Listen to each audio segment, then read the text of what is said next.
These relational operators can also be used to alphabetize strings.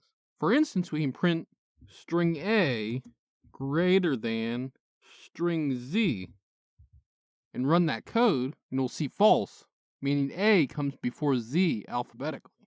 A little note on what I just told you: make sure you are comparing strings of the same case to properly alphabetize, because, and the reason why is out of the scope of this video, we could do print capital A less than lowercase a.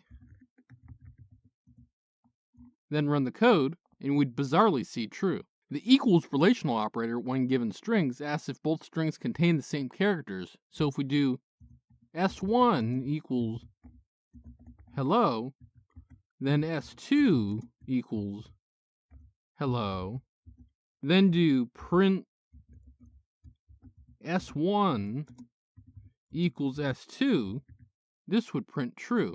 If you come from other languages, this might surprise you because the equal sign does not ask the question of, does these two strings occupy the same spot in memory? This has been Jacobication. Like and subscribe to learn more.